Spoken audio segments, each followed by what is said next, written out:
Some claim that Jerusalem is an occupied city. They admit that once upon a time it was the capital city of the Jewish people. But they argue it lost the title some 2,000 years ago, after it was destroyed and its Jewish inhabitants were exiled.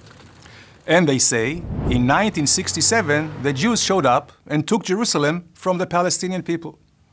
So in that case, why does President Donald Trump want to move the US Embassy to Jerusalem? Here is the truth about Jerusalem and the Jewish people.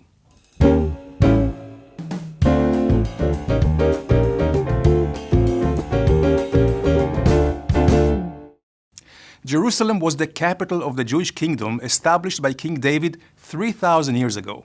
His son, King Solomon, built the first temple in the place where, according to tradition, the binding of Isaac and Abraham took place 1,000 years earlier. The Babylonians destroyed the temple and exiled the Jews, but the Jews quickly returned. 500 years later, the Romans destroyed the second temple. But did that end the Jews' connection to Jerusalem? The answer is a resounding no.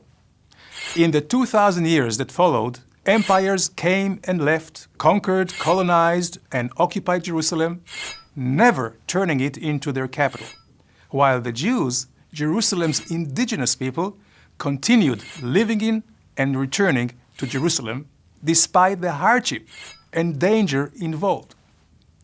Over 1,000 years ago, the Arab writer Muqaddasi complained that the Jews constitute the majority of Jerusalem's population. Jews remained a majority also in modern times, as documented by the British Council in 1864. And Jerusalem was always the center of Jewish life, even for those living far away in the four corners of the earth. Special fast days and rituals mourn the destruction of the city, and daily prayers express the hope of a full return. In Islam, a religion which was established only 1,400 years ago, Jerusalem was never as holy as Mecca or Medina.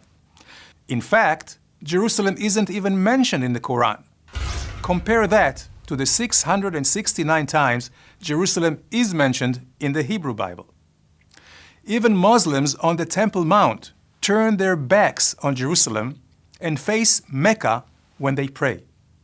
Whether in America, Russia, Iraq, or Iran, the direction of prayer for Jews has always been Jerusalem, the uniting force and the heart and soul of the Jewish people. So what really happened in 1967? First of all, there was no Palestinian entity.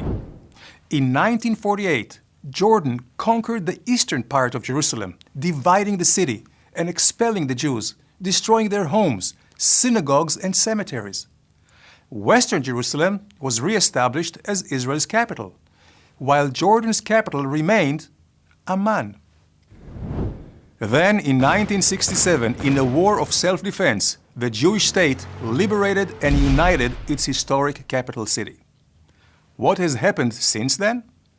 Israel has returned Jerusalem into a vibrant city and a house of all nations, establishing the freedom of worship to all peoples and religions. So why does President Trump want to move the embassy to Jerusalem? The real question is, why did it take so long?